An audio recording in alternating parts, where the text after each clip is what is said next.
Assalamualaikum warahmatullahi wabarakatuh.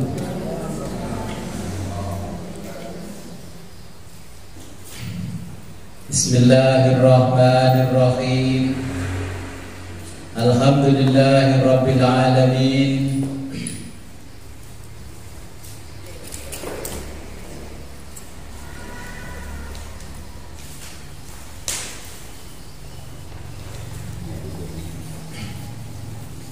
Assalatu wassalamu ala ashrafil anbiya'i wal mursalin wa ala alihi wa sahbihi ajma'in. Amma ba'du, la hawla wa la quwwata illa billahil aliyyil azim. Alhamdulillah, pada siang hari ini kita diberikan kenikmatan oleh Allah yang sangat luar biasa, sehingga bisa kembali ngaji kitab hadis Sahih Bukhari Mukhtasar Ibnu Abi Jamrah. Ini pertemuan keempat. Sebelum kita mulai pengajian ini, marilah kita beriring Fatihah dan lebih dulu kepada junjungan kita baginda Nabi besar Muhammad sallallahu alaihi wasallam.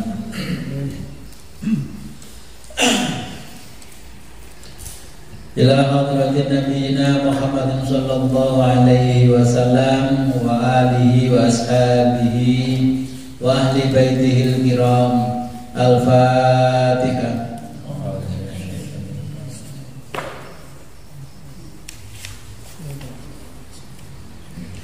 Thumma ila hadratil imam Abi Abdullah Muhammad bin Ismail bin Ibrahim bin Al-Mughirah Al-Bukhari. Al-Fatihah.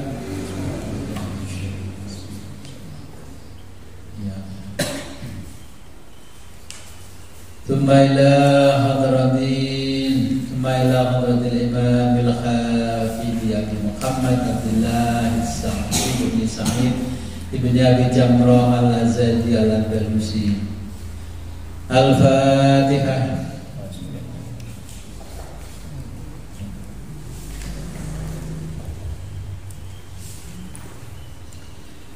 Thumma ila jami' mu'allifil kutubi wa syarihiha wa musannifiha wa ila jami' man ajazana ila muntaha syai'ulillahi lahumul Fatihah.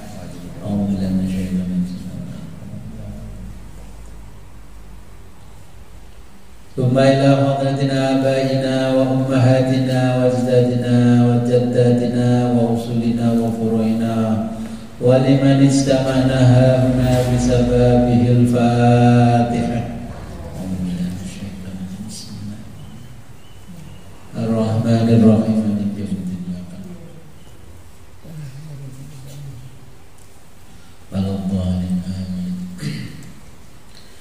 Bismillahirrahmanirrahim.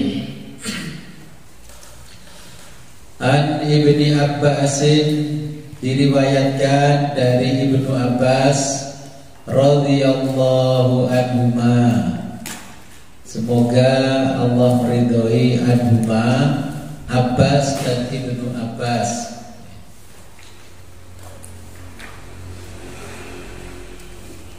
Qala, berkata,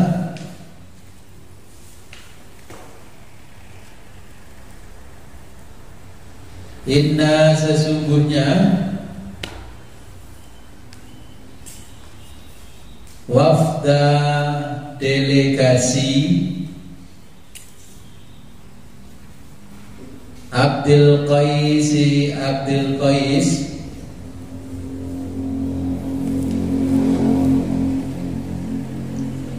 lama telah datang atau menemui an-nabiyya, Nabi sallallahu alaihi wasallam.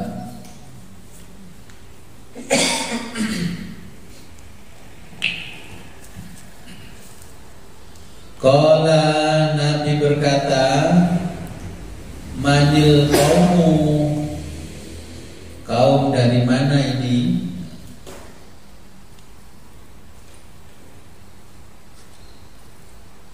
atau manil wafdu, delegasi dari mana ini?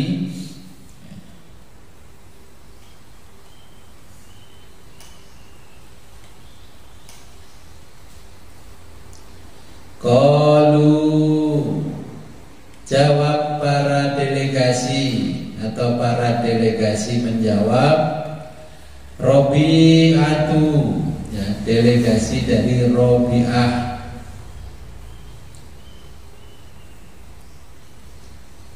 Qala, Nabi berkata,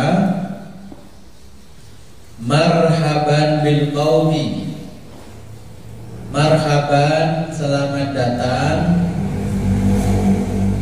bil qaumi, para kaum,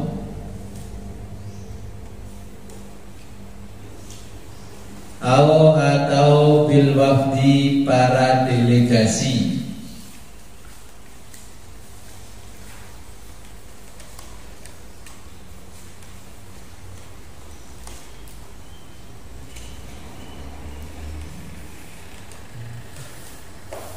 Ghairu khazaya,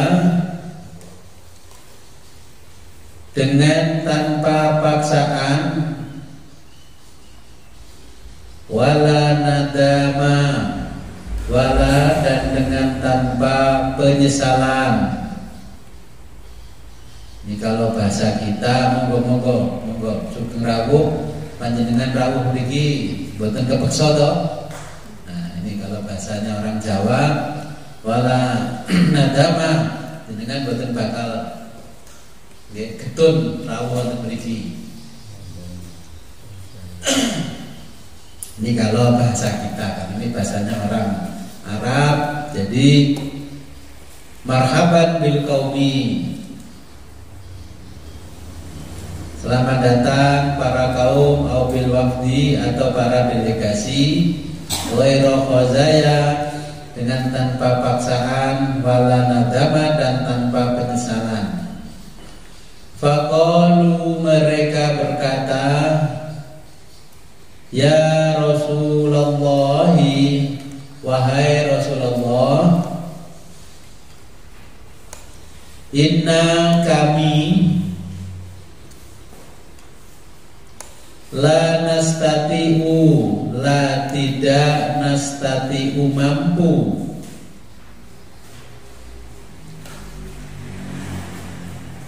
anna tiyaka, an untuk na'tiyaka, menemuimu,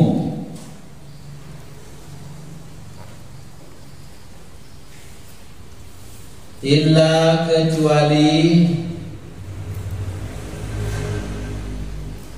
fi syahril harami, fi syahri, di bulan al harami, haram, jadi bulan-bulan yang dimuliakan.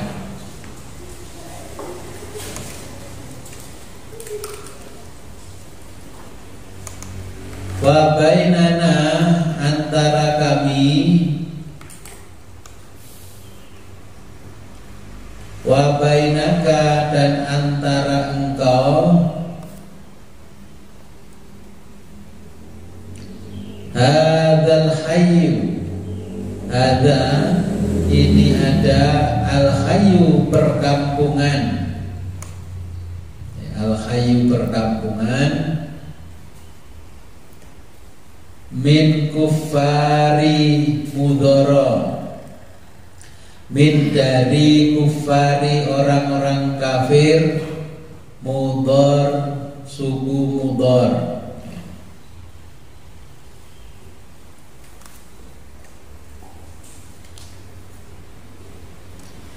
Famurna, perintahkan kami,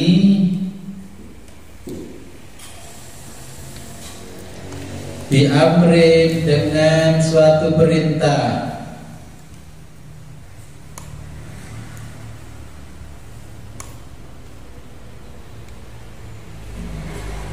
faslin, yang jelas,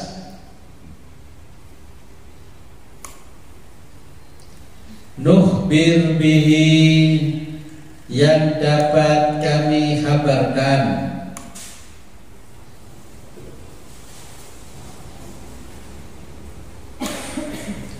man kepada orang waro'ana yang ada di belakang kami,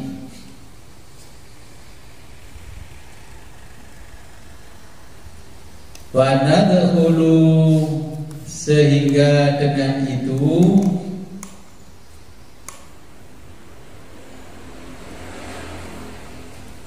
bihi kami bisa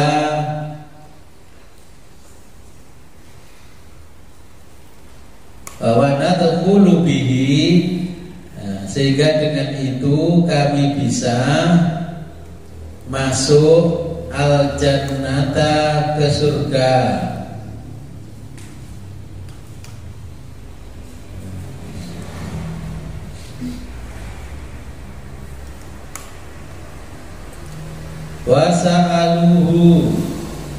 Wasa'aluhu lalu mereka bertanya kepada Nabi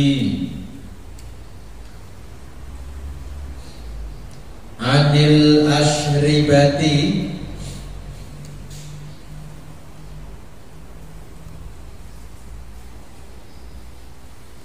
tentang minuman,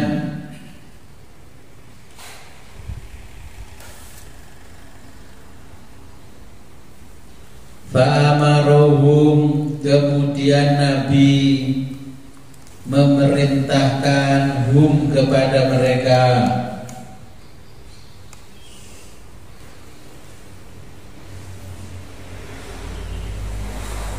bi arba'in dengan 4 hal,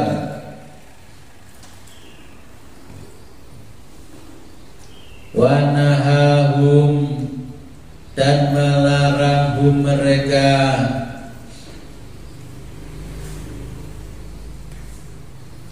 an arba'in dengan 4 hal,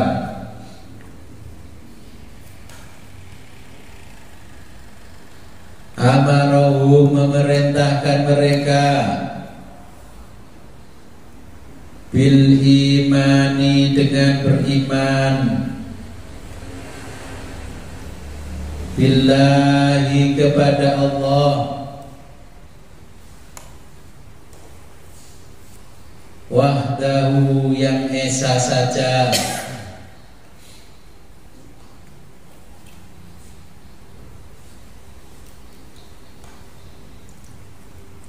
qalu mereka menjawab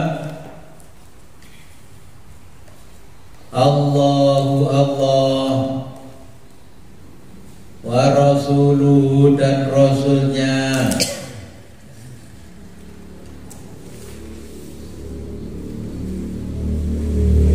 a'lamu yang lebih tahu.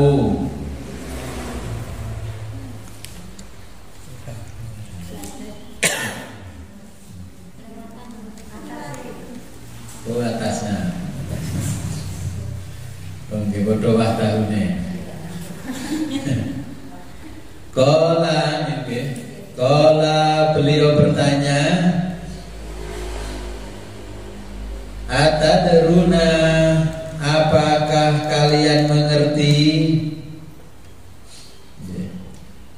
Kola beliau bertanya atadruna apakah kalian mengerti? Mal imanu apakah itu iman? Ma apakah itu al imanu iman? Billahi kepada Allah, wahdahu yang esa,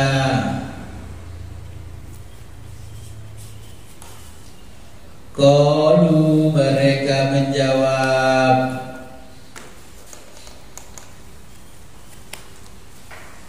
Allahu wa rasuluhu Allah dan rasulnya a'lamu yang lebih tahu.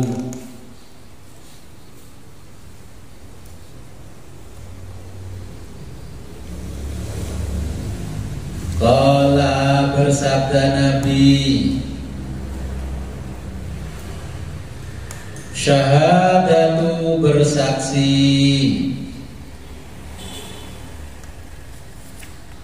alla ilaha an bahwa la ilaha tiada Tuhan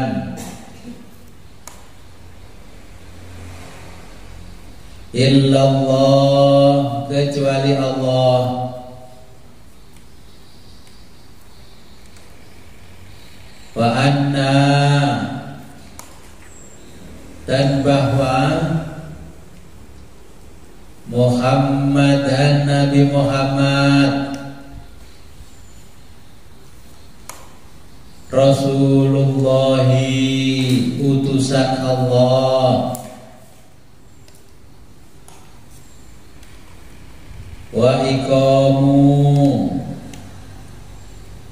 wa iqamus sholati dan mendirikan as-sholati sholat, wa ita'uz zakati dan menunaikan zakat,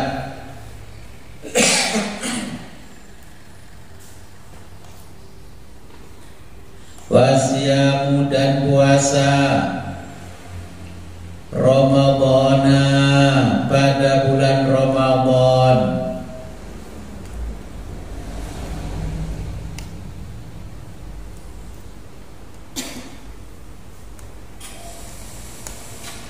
wa antutu dan kalian keluarkan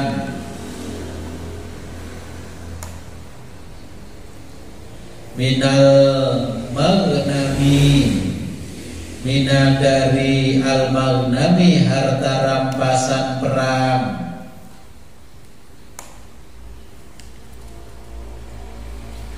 al-khumusa seperlima,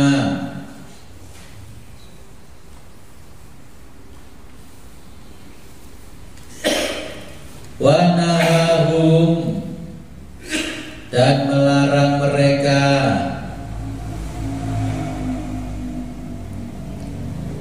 dari arba'in 4 hal,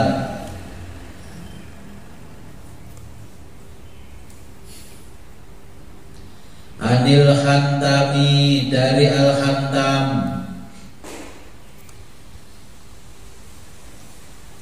wat tubai dan tuba.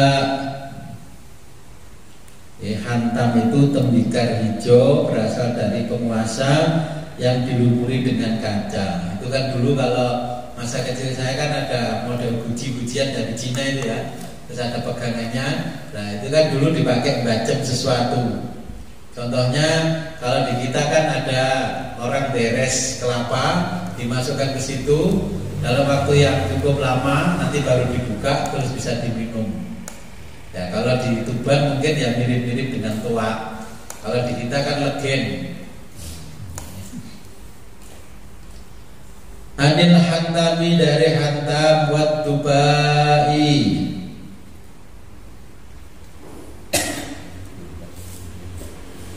Jadi tuba itu semacam tumbuhan seperti labu. Kalau di kita ada labu. Terus yang bunder itu apa kemarin? Kemarin masa apa sendiri? Waluh. Nah, itu kalau di apa? Kalau bahasanya farmasi sih difermentasi sampai keluar airnya berubah, ya, hampir mirip dengan spiritus. Nah, itu terus diminum. Nah, mirip-mirip dengan bir. Ya, ini yang dimaksud. Ini minuman kerasnya orang zaman dulu. Wan nakir dan nakir. Jadi nakir itu dijelaskan dalam Sahih Muslim. Jadi wadahnya dari pohon kurma. Ya kalau kita di Indonesia itu ya itu loh, apa namanya yang dijual bulat-bulat kecil apa itu? Siwalan. Ya mirip-mirip siwalan.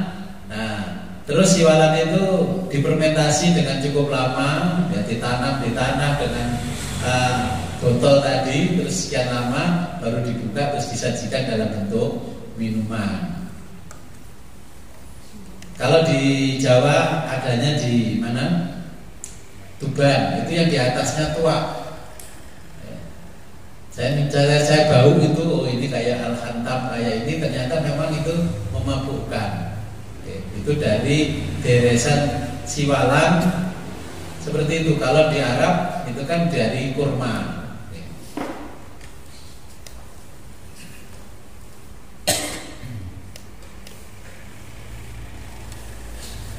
Nah, deresannya itu terus dibungkus dengan aspal, ya, dibungkus aspal, sama dengan bungkus telur dengan itu parutan bata merah, cuman ini dibungkus dengan aspal.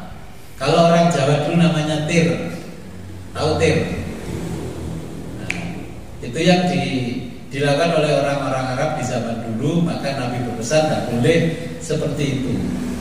Tapi hampir sekarang mayoritas minuman di kita ya fermentasi semua. Walaupun teh itu kok kuat 1 tahun berarti yang difermentasi. Ya.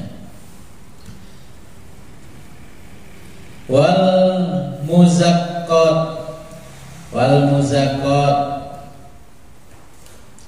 dan muzaqqat. Al muzaffat wal muzaffat dan muzaffat, ya.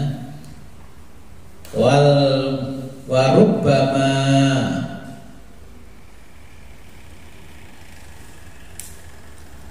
terkadang qala beliau menyebutkan al muqayyar atau al muqayyir. Jadi al-muzaffat kadang-kadang disebut dengan al-muqayyar atau al-muqayyir. Waqala beliau bersabda, ihfazuhunna, jagalah oleh kalian semuanya.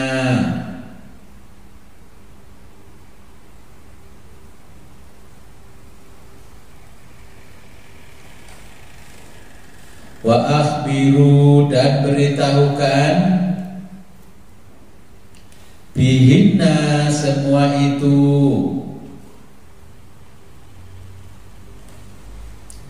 man, kepada orang, wara'akum, yang ada di daerah kalian. Ini termasuk rukunnya iman, yang dijelaskan oleh Nabi ini. Gak boleh. Kemarin kan kita membaca tentang manisnya iman. Ini manisnya minuman. Kalau ini minumannya manis. Kalau kita bicara ini di kampung kita, ya nggak bisa membayangkan, nggak ada. Kalau jenengan pergi ke Bali, barulah nanti tahu mana yang disebut apa ini kan tahu. Kalau di sini nggak ada. Kalau ingin tahu, ya ke Bali saja, daripada saya pulang bawa itu ke sini jadi fitnah, ya jenengan aja saya ajak ke Bali. Di sana juga ada yang namanya Balihe. Balihe itu yang mirip-mirip ini. Saya apa yang disebutkan di kitab pun saya teliti mana sih yang sama persamaan. Oh gitu. Kalau di sini Indonesia itu seperti ini. Oh kalau di Jawa seperti ini. Yang namanya pohon kelapa, buah kelapa itu kan halal. Nah, tapi kalau sudah difermentasi, ya orang dulu kan diberes, terus disimpan dalam satu wadah, dimasukkan di dalam satu tempat, bahkan ditanam. Saya itu sering kedatangan tamu dari Tuban, bawa itu satu jurigen. Apa mas? Ini Gus, ini dari siwala, dari ini campurkan. Pekerjaannya dia begitu. Oh ini tinggal musim sama jual di sepanjang jalan dari Tuban sampai Gresik. Mungkin Gus, ini kalau kata Nabi yang begini tidak boleh. Ini memabukkan Gus. Ini jadi minuman orang kampung saya. Tapi saya dikejar-kejar sama Pak Bupati. Siapa bisa nangkep saya? 15 juta. Nah ini ternyata itu saya ambil, saya lihat, oh iya ini persis yang diceritakan Nabi di hadis ini. Ya, karena itu prosesnya dia ke hutan, itu ditaruh di tong yang besar, ditanam di tong. Nah itu tongnya di bawah itu ditumpuk botol. Habis itu aliran air pencerahan dimasukkan ke situ. Tapi baunya itu jadi minuman itu enak. Iki baju ceren apa Mas nggih? Pokoke ceren-ceren tiyang kampung niku kula betoni mriku beto mobil. Nah, kula lebetne teng ngene mriku wae, tapi mboten lebet teng ngene tong ini mboten. Tongnya itu dari stainless, tapi dibacem dengan airnya seperti itu. Wah, ini persis yang diceritakan Nabi di zaman jahiliyah dulu. Jadi minuman kelas mewah. Sama dengan anggur. Anggur itu difermentasi sekian tahun, bahkan ada yang 15 tahun baru boleh diminum. Harganya saya pada waktu di Australia itu satu botol kecil itu 15 juta. Itu ditulis di tokonya. Kalau di sana kan bebas. Ini anggur yang sudah difermentasi selama sekian tahun. Saya baca 15 tahun ternyata. Ada yang 20 tahun. Teman saya minum, saya tanya, enak bos? Enak, jajal tak? Aku cara ganti keseni Kanjeng Nabi tak jajal itu. Baunya memang enak. Dan itu kalau sudah nyampe ke Indonesia, diekspor ke Indonesia, itu yang boleh minum ya orang-orang kaya yang berduit. Kalau kita nggak mungkin mampu beli sak sloki 15 juta. Dengan pikirin di mata kita kok sak sloki 15 juta atau kalau beras oleh 1,5 ton ya. Jadi itu minuman-minuman yang dipesankan Nabi. Nah, kadang saya berpikir begini, minuman yang dipesankan Nabi dulu memabukkan. Tapi sekarang minuman itu kan difermentasi, awet, mampu 1 tahun bertahan. Contohnya minuman yang di kemasan-kemasan itu kan mampu bertahan. Nah, bedanya kalau dulu itu begitu minum langsung mabuk, ya. Begitu minum langsung mabuk yang begitu. Tapi sekarang kalau yang difermentasi begitu minum kita nggak mabuk, tapi jangka panjangnya organ kita kan rusak. Nah, sama-sama punya efek. Ini efeknya jangka pendek, yang satunya efeknya jangka panjang. Nah, tinggal kita mau milih yang mana. Saya kadang-kadang kalau ada acara di sini jenengan nggak saya kasih minuman seperti teh. Itu tujuan saya biar saya tidak terlalu banyak memasukkan ke jenengan itu minuman yang berfermentasi. Jadi biar minuman-minuman yang air putih saja. Tapi kayaknya saya ini ada hajatan di kampung ini. Kok aku dewi ya yang menyajikan teh ini teh itu ya. Semuanya teh. Saya nggak pernah saya minum tehnya. Kalau makannya disajikan itu ada kuahnya, ya kuahnya aja yang saya minum. Karena ya saya menjaga minuman yang fermentasi. Karena jangka panjang rusaknya kita bukan jangka pendek. Selama sekarang minum sekarang mati kan masih boleh. Tapi kita akan menjaga itu karena ini juga masuk dalam pesannya Nabi.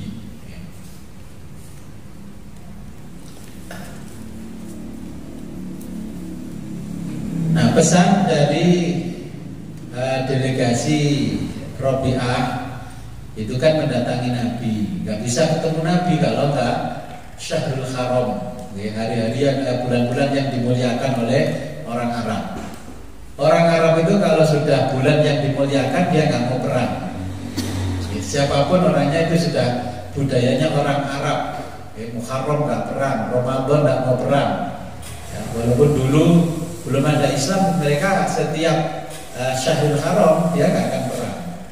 Nah, suku Mudhar ini nggak bisa ketemu Nabi kalau bukan Syahrul Haram, bulan-bulan yang dimuliakan, karena dihadang melewati perbatasan. Dulu sebenarnya kan seperti kita haji itu kan 3 hari cukup. Karena Nabi itu juga dihadang oleh Bani Quraidah, akhirnya sampai 40 hari. Akhirnya orang haji jadi 40 hari. Ya ada hikmahnya, akhirnya bisa pergi haji lama. 40 hari di tanah suci keliling aja ya. Itu bagi yang ibadahnya sergap, yang tidur aja di hotel ya banyak. Ya yang pernah haji kan tahu toh, sing kadung sergap. Rata-rata yang paling sergap orang-orang Indonesia ini. Kepawaki sudah, yang lain-lain serokokan, makan-makan di rumah-rumah makan itu biasa. Pokoknya ibadah yang paling bagus pada sergap ya orang Indonesia. Nabi berpesan kepada delegasi Robi'ah. Mereka itu mengatakan, ya Rasul, berilah saya pesan tentang perintah kebaikan. Nanti akan saya sampaikan kepada kaum saya, orang-orang di kampung saya. Yang pertama, Nabi berpesan tentang, ya Rasulullah, ini pesannya adalah tentang syahadat, ya kalimat syahadat.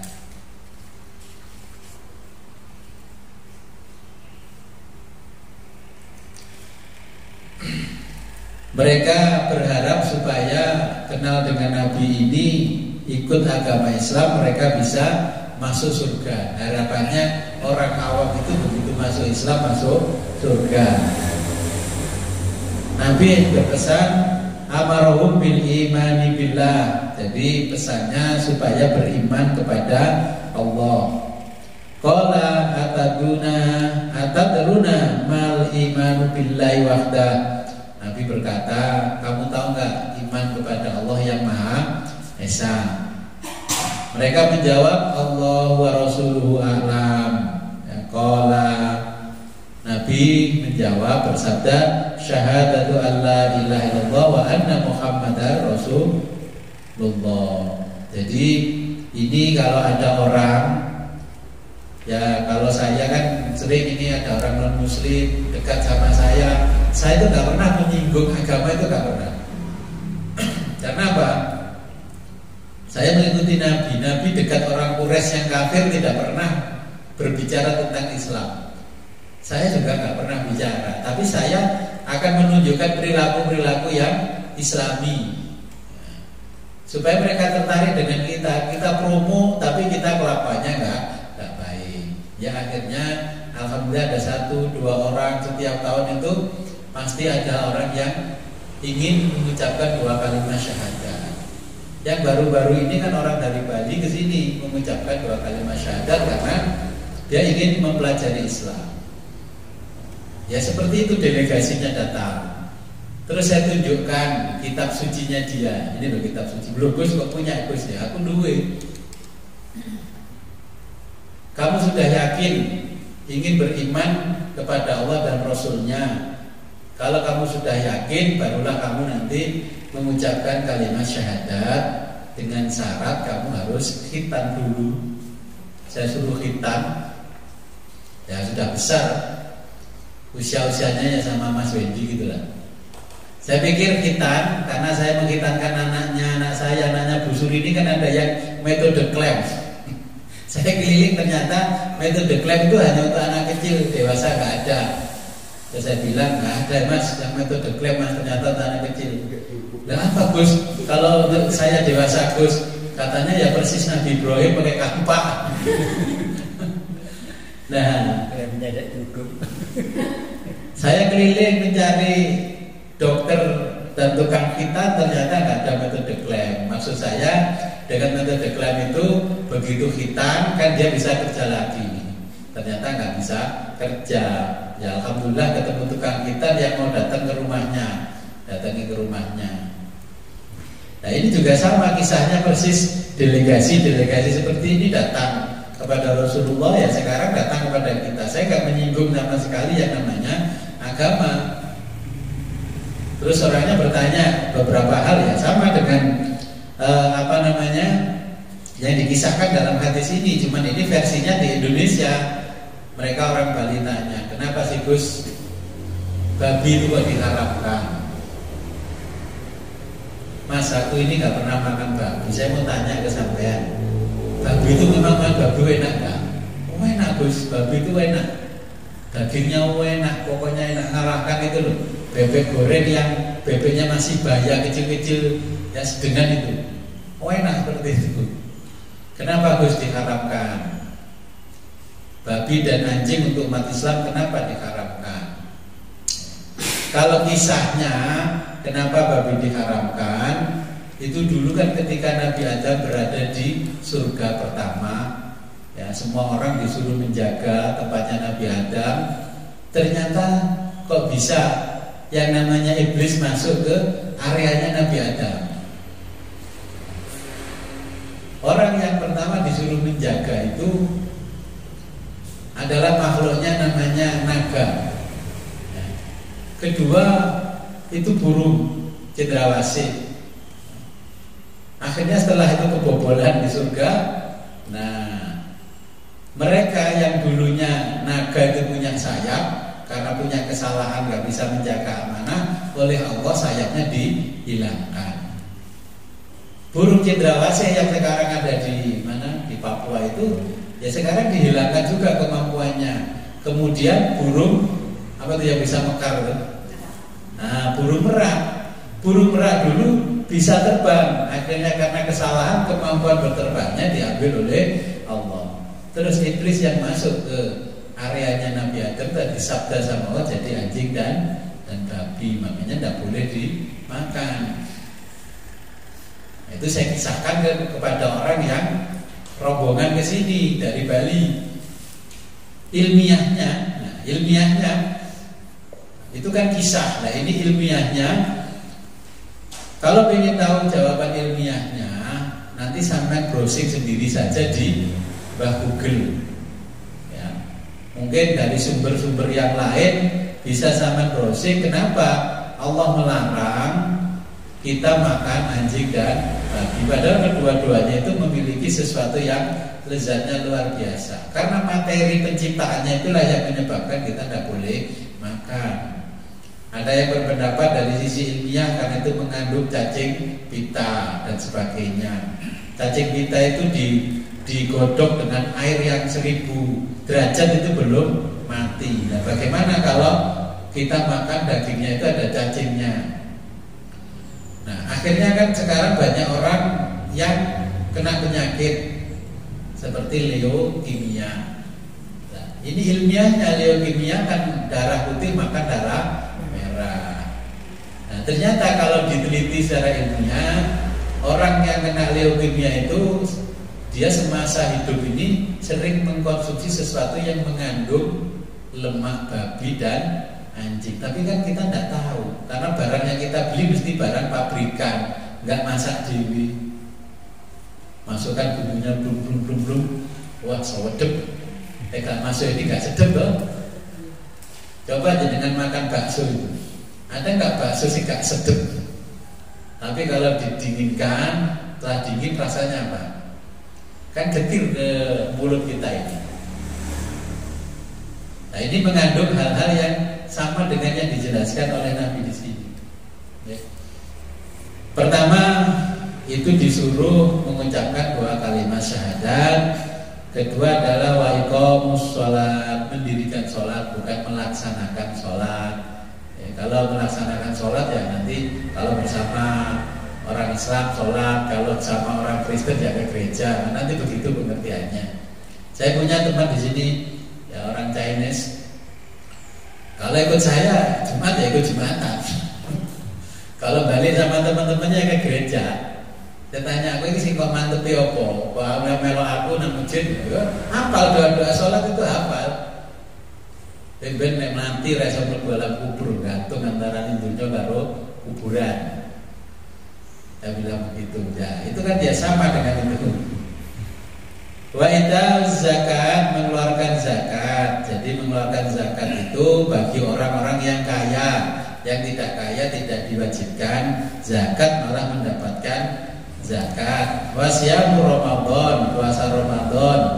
Wa antuhtu minal maghnami, dan keluarkanlah dari harta rampasan perang. Kalau sekarang ya mungkin kan kita nggak pernah perang ya, seumur hidup kita belum pernah mengalami perang. Yang lahir setelah tahun 45 kan nggak mengalami perang, walaupun jadi jenderal itu kan ya nggak pernah perang jenderal-jenderalnya.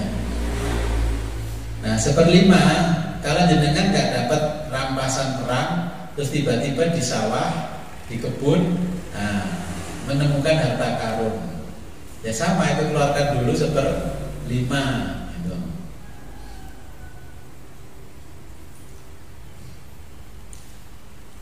Kemudian Nabi menjelaskan minuman dari al-hantam ad-duba.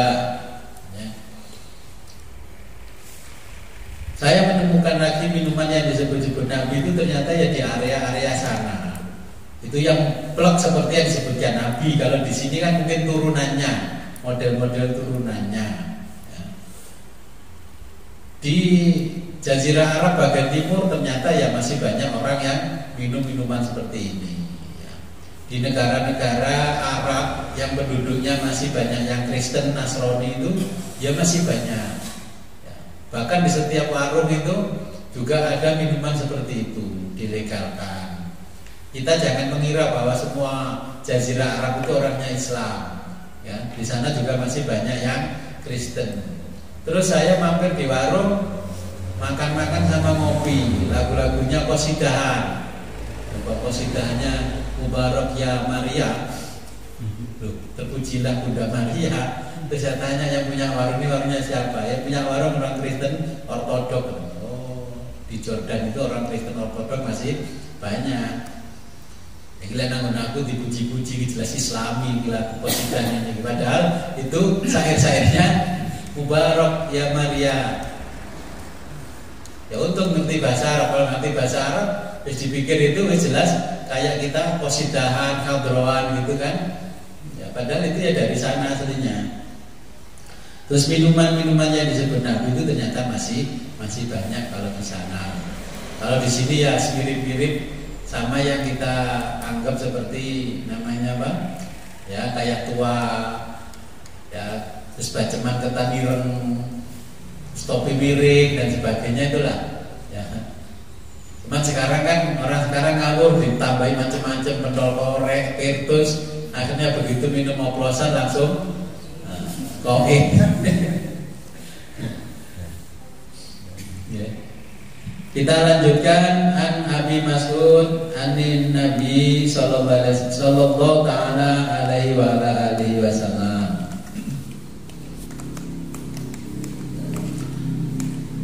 Dari Abi Mas'ud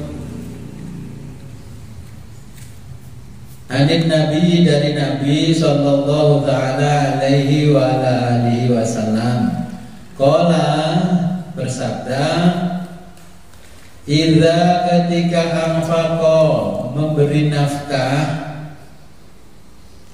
siapa ar-rajulu seorang laki-laki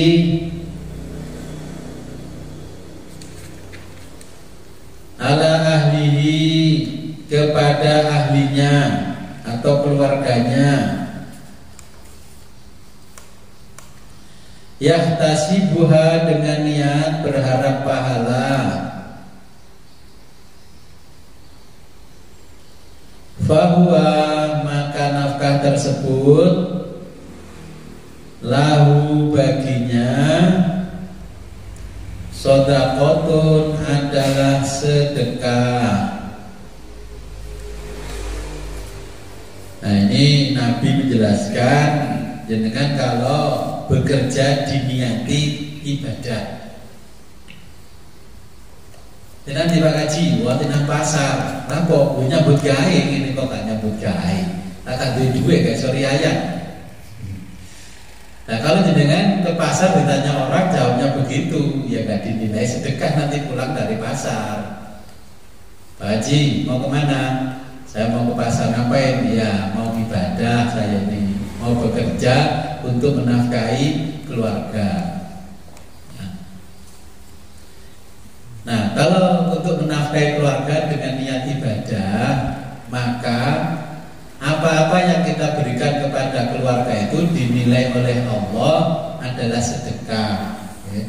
Padahal logika kita memberi nafkah itu sudah kewajiban. Tapi kalau kita salah niat, maka kita nggak dapat pahala dari sedekah. Jenengan dapat untung, alhamdulillah. Nggak dapat untung, jenengan dapat namanya nilainya sedekah.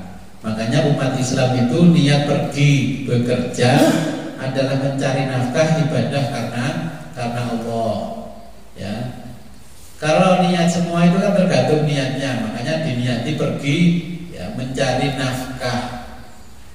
Saya kalau pergi ke kantor saya tulis di status itu mudi pamupojiwo. Jadi kan tahu mudi pamupojiwo? Ngudi goleki pamupojiwo sing gawe nguripi jiwa, rogo ini jiwa kita. Istilahnya orang Jawa itu mencari, ya, bekerja mencari nafkah untuk menafkahi keluarga itu. Kalau diterjemah Jawa ya mudi pamupojiwo. Jadi jenengan ya tulis saja mudi pamupojiwo. Saya niat mau pergi ibadah mencari rezeki supaya bisa menafkahi anak dan istri. Nah, ini dinilai ibadah oleh Allah. Makanya kalau kita mau bekerja dinilai ibadah, ya biar tidak ketemu yang namanya buntung. Mudah-mudahan untung terus karena niatnya adalah ibadah. Kita lanjutkan. Al-Bukhari qala, Al-Bukhari, Imam Bukhari qala berkata, Rasulullah sallallahu alaihi wasallam, jadi Rasulullah sallallahu alaihi wasallam qala bersabda, Rasulullah sallallahu alaihi wasallam. Al-Bukhari, Imam Bukhari qala berkata, qala Rasulullah, bersabda Rasulullah sallallahu alaihi wasallam, man barang siapa yuridillahu bihi khairan, man barang siapa yuridillahu, yuridi yang dikehendaki Allah,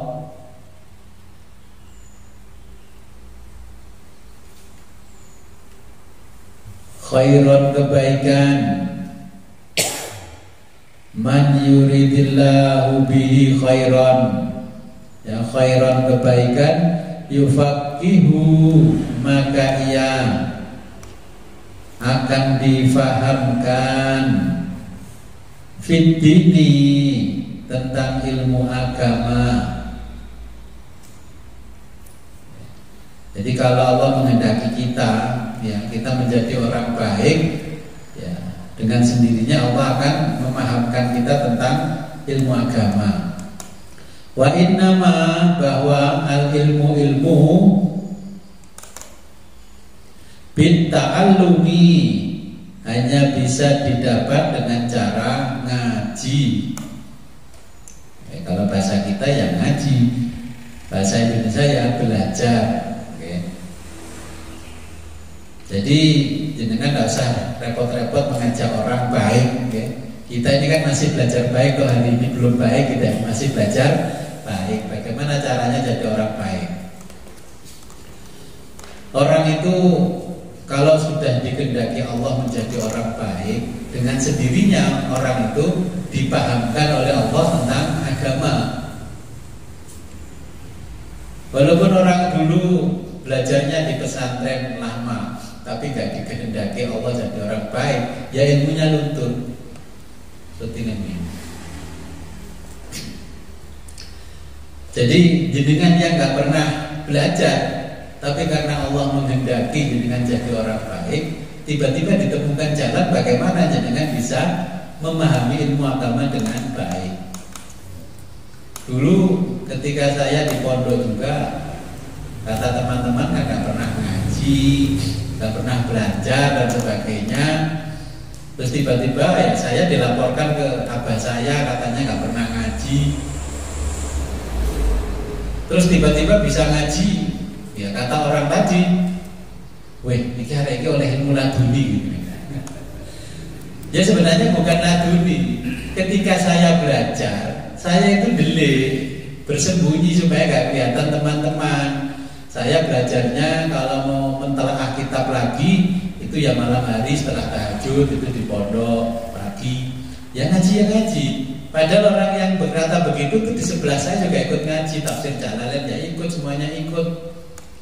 Ya tapi untungnya bapak saya nggak begitu mandi diomongi begitu-begitu. Ya. Saya memang dari zahirnya kayaknya tampaknya nggak pernah ngaji. Katanya saya wiritan, habis itu dapat ilmu laduni, enggak. Saya bilang sama teman-teman itu ilmu laduni stoknya wis entek, nabi Khidir akan ditemoni kok. Ya lek biyen nabi Khidir ditemoni gampang, saiki lho angel. Diwacana Fatihah ping 4464 gak teko. Tak enteni nang pertemuane kali Surabaya, kali Mas iki ora teko. Tak enteni nang ngene Kertosono, nang ngene pertemuane Brantas juga tidak datang. Mosok sih Mas juga percaya, aku biyen sampai poso gantung nang ngene ono jembatan Ploso sing belum dibongkar. Saking pengen ketemu Nabi Khidir. Ternyata setelah ditemui Nabi Khidir itu bukan waktu-waktu itu, ya tahun 90-an, tahun 80 baru ke tahun 90. Apa jawabnya Nabi Khidir? Kata Nabi Khidir, yang ingin mulai dunia paling gak tahu ngaji, datang di majelis, iso gak iso, wis pokoknya teko. Yang penting itu sudah pernah direkam kepada diri kita, urusan klik, yang dikliknya itu Allah. Tinggal Nabi Khidir diperintahkan Allah kepada orang-orang tertentu klik langsung bisa. Nah kalau nggak ada rekaman apa-apa diklik apanya yang main? HP-nya Android itu nggak ada OS-nya, minta WA ada di situ, Facebook ada, dia nggak bisa. Ya ngaji memang ngaji, makanya orang dulu itu kalau ngaji, kalau ditanya mau kemana mondok, tujuannya apa? Untuk menghilangkan kebodohan. Lek mondok iswe berarti kan gak pinter-pinter, kehilangilah hukumnya. Tapi sekarang kan belajar itu berbeda. Niatnya mondok, ben oleh ilmu juga oleh ijazah. Akhirnya dapat ijazah, dapat pekerjaan harapannya. Niatnya sudah berubah. Kalau dulu niatnya mondok itu untuk menghilangkan kebodohan. Nah sekarang belajar itu supaya dapat ijazah, supaya dapat pekerjaan. Makanya sampai sekarang itu orang yang cuma alumni pondokan melamar pekerjaan kan nggak bisa, nggak dapat ijazah. Ya.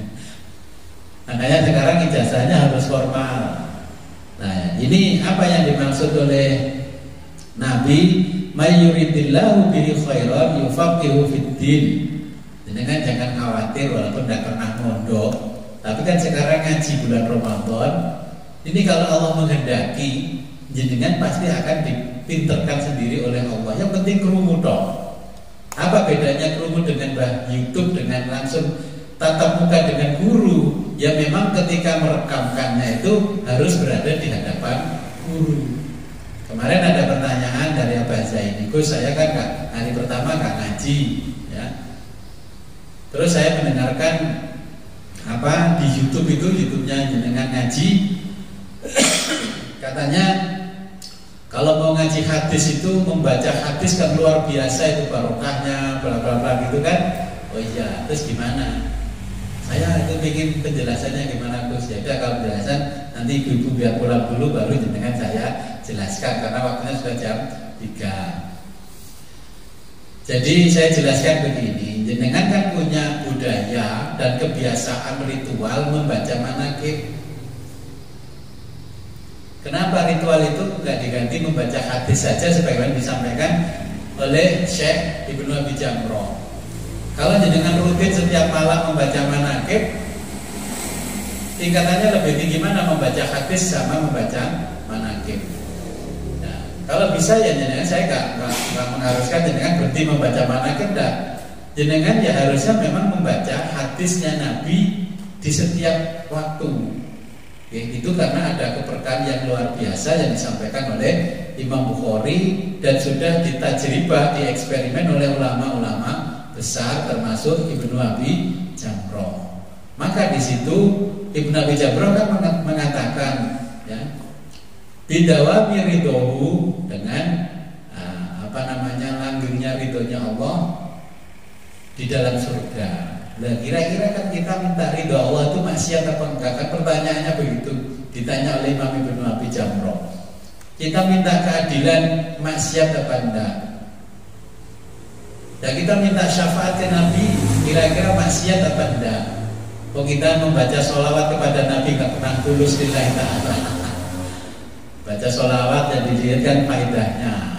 Tetapi ini sudah dibaca Gus 4444 Gus, tapi tambah geledes ini Gus. Nah ini kan kita itu nggak pernah baca hadisnya Nabi, tapi kita minta syafaatnya Nabi. Makanya setelah ngaji ya kita kalau bisa 1 bulan sekali ayo menghatamkan hadisnya Ibnu Abi Jamrah. Bagaimana? Ya sudah dibaca persis manakib itu. Jenengan paham nggak paham baca aja situ. Urusan nanti memahamkannya kan Allah. Jenengan sudah punya kitab kan 2 versi itu, yang terjemah sama yang gundul turotsnya itu. Nah itu gundul kan tetap saya terjemahkan. Terus jenengan saya jelaskan. An Aisyah radhiyallahu anha qala Rasulullah sallallahu alaihi wasallam. Minimal jenengan deres hadis, setelah deres Al-Quran, deres hadis. Ya mungkin kalau mau ke sini 1 bulan sekali di sini, tapi cuma lagi sudah ada kegiatan di kampung, wis digoni cuma lagi, cuma paling kayak kawan paling kan siri ane wong-wong wis di sini wong-wong ada kayak ngaji deres hadis. Ini kan cuma 294 hadis, dibagi 20 kan cuma cepat bacanya. Terus bagaimana cara membacanya hadis ulama-ulama terdahulu? Ya nanti setelah ngaji hadis ini selesai saya jelaskan cara membacanya hadis. Ya ini kan kita ngaji hadisnya dulu. Jadi kalau jenengan kemarin kan dijelaskan tentang manisnya iman. Manisnya iman itu kalau jenengan mendengar sesuatu dari Allah melalui Al-Quran dan sesuatu dari Nabi melalui hadis, hati jenengan, jiwa jenengan dan akal jenengan merasa tentram, itu namanya sudah merasakan manisnya iman. Kalau masih gelisah, berarti belum merasakan manisnya iman. Itu di hadis yang sebelumnya kemarin tentang manisnya iman. Makanya kalau sudah merasakan manisnya iman sedikit-sedikit, akhirnya Allah mayyuridillahu bi khairan yufaqihu fiddin. Makanya seharusnya majelisnya ini sudah diganti nama, bukan majelis taklim. Ya, anak saya tanya, dulu saya tulis di situ kan Al-Fakir Muhammad Widodo. Ditanya gurunya, ayahmu namanya siapa? Ditulis Al-Fakir Muhammad Widodo. Sekarang giliran yang meja ditanya, ayahmu namanya siapa? Muhammad Widodo Center.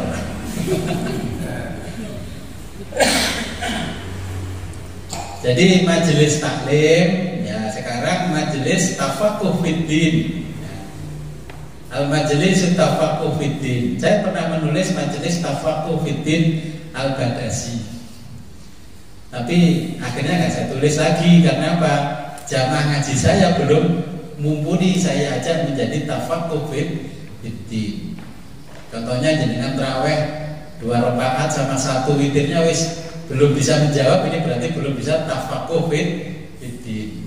Kalau sudah bisa menjawab, ya contohnya begini, orang NU itu kan boleh satu ketika menggunakan mazhab Syafi'i, satu ketika menggunakan Hanafi, Maliki, Hambali, kan boleh asalkan tahu dasarnya, tahu ilmunya, gitu loh. NU itu kan gak susah-susah, tapi kalau jenengan tahu, kalau sudah tahu itu berarti namanya tafaqquh fiddin. Wis paham karo agama tafaqquh fiddin. Situ kita Pak. Nah gimana? Wong aku Syafi'i, apa yang menjadi konstruksi berpikirnya Syafi'i gak paham-paham. Ya, kita lanjutkan hadis berikutnya. Al-Bukhari qala, Al-Imam Bukhari qala berkata, qala Rasulullah sallallahu alaihi wasallam, bersabda Rasulullah sallallahu taala alaihi wa ala alihi wasallam, man barang siapa salaka menempuh atau meniti thariqon jalan, yatlubu untuk mencari bihi dengannya ilman ilmu. Jadi man salaka barang siapa salaka menempuh atau meniti thariqon jalan, yatlubu bihi untuk mencari ilman ilmu.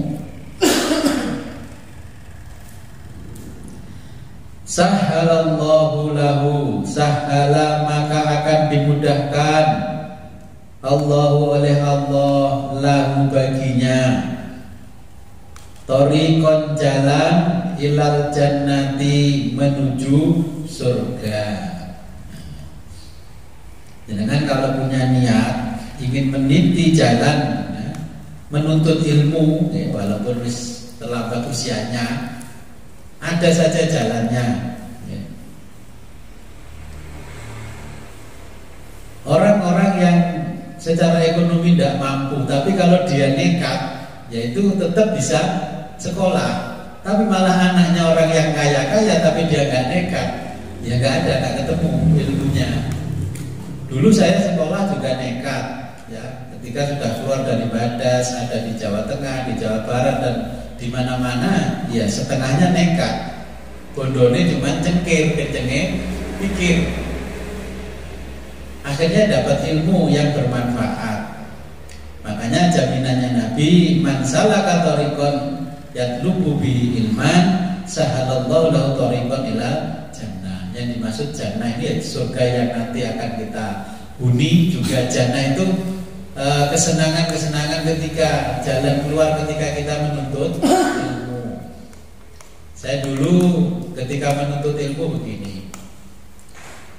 Tambak beras itu saya masuk itu kan awal-awal transisi menjadi modern, ya, dari salaf modern. Sekolahnya negeri. Saya masuk yang sekolah negeri. Ternyata biayanya luar biasa. Pada waktu itu ukuran orang tua saya PNS, gajinya masih 17.000, ya.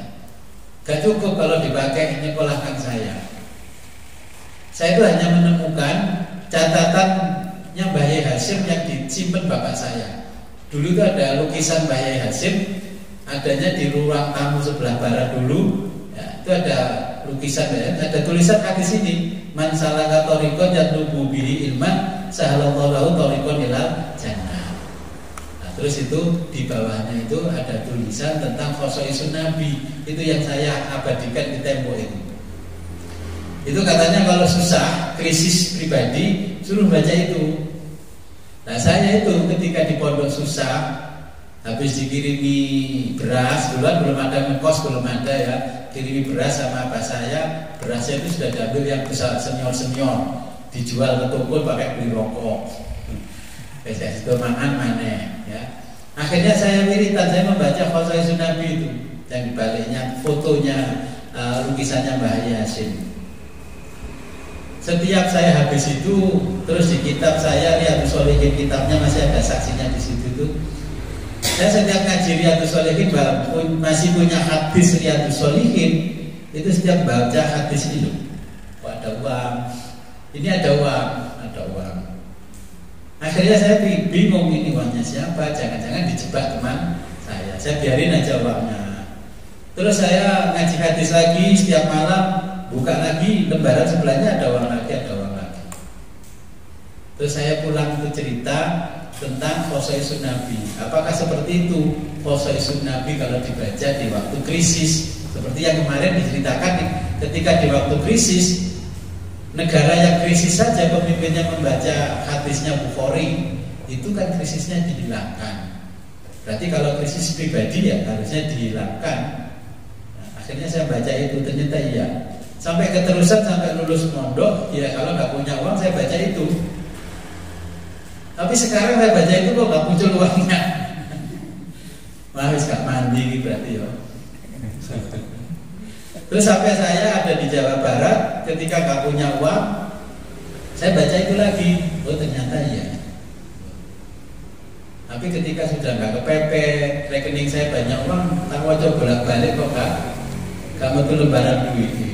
Malah lembaran gua di Pak Solihin itu ada lembarannya saya itu, ya. Waduh, malah utangnya make, ya. Jadi ini yang dijelaskan Nabi, ya, sesulit apapun kita mencari ilmu itu jalannya pasti ada. Ya, jenengan ngaji di sini pun juga jalannya pasti ada. Cuman kadang-kadang jalan itu batunya kan banyak. Iki dilewati gak, dipencoloti dukur, gak dipencoloti gak iso liwat. Ya, tantangannya memang mencari ilmu itu juga berat. Ada pertanyaan? Iya. Assalamualaikum warahmatullahi wabarakatuh. Waalaikumsalam. Ini Gus tadi yang hadis yang pertama dibahas tentang minuman, mungkin hal-hal yang dibaca. Ya. Saya sendiri, tapi niat saya selalu bacem bawang lada atau disangkar, ya. Terus saya masukkan ke madu. Di dalam madu itu saya kadang-kadang minum sekali dengan dengan bawang lada. Terus berkaitan dengan hadis tadi yang dilarang. Artinya mengawetkan sesuatu itu gimana? Boleh apa enggak? Ya. Saya pergi ke Cina itu belajar bagaimana membuat ramuan Cina. Ya. Ramuan Cina itu kenapa kok manjur? Yang dijual oleh Shinsei itu manjur. Kenapa?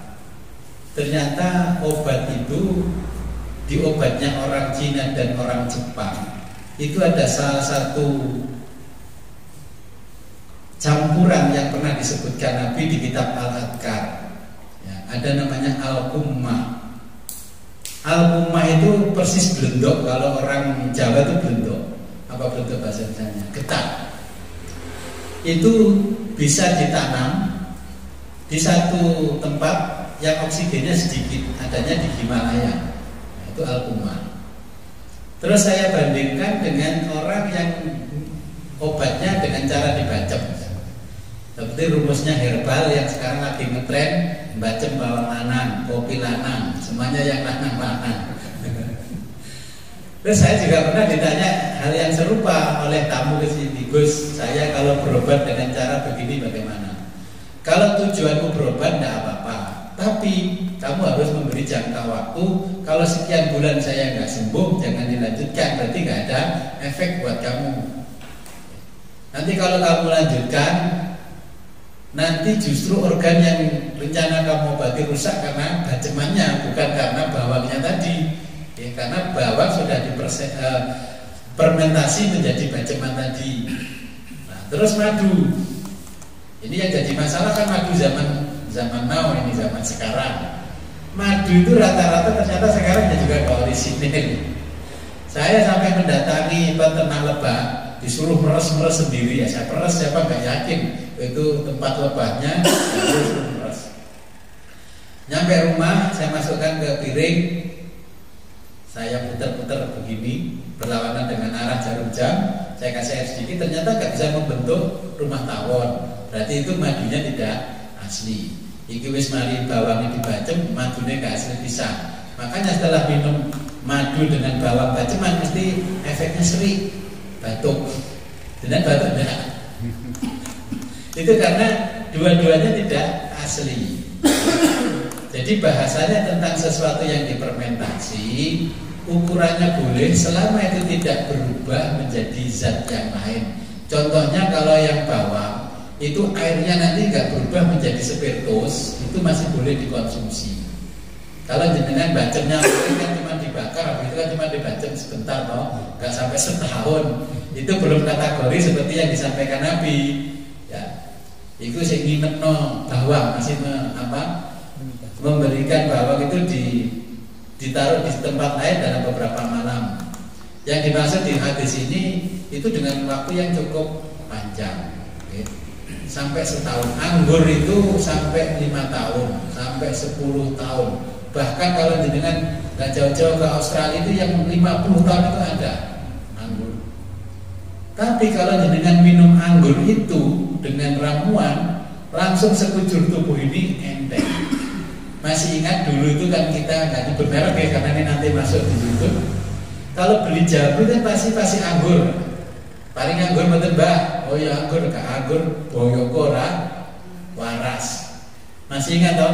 Kuning. Itu yang dibacem sudah waktunya lama, baru dijual itu. Yaitu cesplong. Kalau nggak pakai itu nggak cesplong. Tapi jangka panjangnya ginjalnya kita rusak, akhirnya gagal ginjal, komplikasi. Sing disalahno jamu nih, itu gara-gara minum jamu nggak lembut, akhirnya merusak organ. Padahal diteliti ulang, jamu yang dibikin lembut itu ternyata juga nggak merusak organ. Yang merusak organ ya campurannya namanya apa itu? Anggurnya tadi. Anggurnya cap orang soleh itu loh. Nanti nyebut merek ya dituntut nanti parahnya di pabrik. Oke. Itu yang sudah dibacem jangka waktu lama. Kalau jenengan yang jenengan ceritakan tidak sama dengan ini, itu masih kategori boleh. Disangrai hanya 1 jam dan gosok dikit-dikit gitu toh. Iya. Saya kalau ada orang yang kena stroke, gejala stroke, saya begitukan. Memang itu khasiatnya di antara bawang itu seperti itu yang dijelaskan di kitabnya Nabi Tibun Nabawi dan Al-Adkar. Itu juga memang khasiatnya tentang bawang, diambil bawang lanang. Cuman bawangnya itu makin kesini saya teliti nggak mampu bertahan lama, sehingga bawang yang ada itu nggak ada khasiatnya. Karena bawang digantung 6 bulan sudah busuk. Kalau dulu digantung 1 tahun kan tidak busuk. Oke, jadi kembali ke pertanyaan, kalau masih prosesnya seperti itu, belum kategori seperti yang disebutkan oleh Nabi. Oke. Sebelum kita akhiri, marilah kita berdoa. Mudah-mudahan apa yang kita pelajari pada siang ini membawa manfaat dan barokah di dunia dan akhirat. A'udzubillahi minasyaitonirrajim. Bismillahirrahmanirrahim. Allahumma sholli ala sayyidina Muhammad sholatan taj'aluna minal istiqamah wal karamah wa tahsyuru bi ibadika tahsyuruna bi ibadika sholihin bis sa'adati wal karamah fid dunya wal akhirah. Wa ala alihi wa sahbihi wa barik wa sallim. Allahumma barik lana fi auladina wa dzurriyyatina wa talamidina wa la tadurruhum wa waffiqhum li ta'atika warzuqna birrahum amin ya rabbal alamin. Allahumma akrimna minka binuril fahmi wa akhrijna min dhulumatil wahmi warzuqna fahman nabiyyin wa khifdal mursalin wa ilhamal malaikatil muqarrabin birahmatika arhamar rahimin. Wa sallallahu ala khairi khalqi sayyidina Muhammadin wa ala alihi wa sahbihi wa barik wa sallam. Alhamdulillahi rabbil alamin. Al-Fatihah. Iya kan. Akhirul kalam, ihdinas siratal mustaqim, wabillahi taufiq wal hidayah, wa ridwanillah. Assalamualaikum warahmatullahi wabarakatuh.